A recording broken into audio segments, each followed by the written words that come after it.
কত কিছু চাইলাম, পাইলাম না, দিল না আল্লাহ। বলে না, আপনার সব দোয়া কবুল, তবে কবুল হওয়ার 3টা সিস্টেম আছে। কয়টা? চান্দলার ভাইয়েরা মনে থাকবে কয়টা? আপনি যত দোয়া করছেন সব কবুল, কারণ আল্লাহর কাছে কিছু চাইলে আল্লাহ ফিরায় দিতে জানে না। আল্লাহ জানেই না কেমনে ফিরায় দিতে হয়। সুবহানাল্লাহ কোন?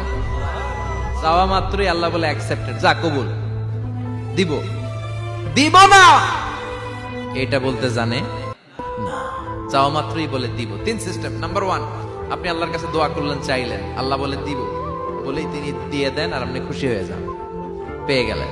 নাম্বার 2, আপনি আল্লাহর কাছে দোয়া করলেন, চাইলেন, তখনও আল্লাহ বলে দিব, তবে এখন না, সবুর, একটু পরে দিব। কখন দিলে আমার জন্য ভালো, আমার চেয়েও ভালো জানে কে, পরে দিবে। নাম্বার 3, চাইলেন, দোয়া করলেন, আল্লাহ তখনও বলে দেব, তবে এখনো না, পরেও না, কিয়ামতের দিন যেদিন বিপদে পড়বে ওই দিন দেব।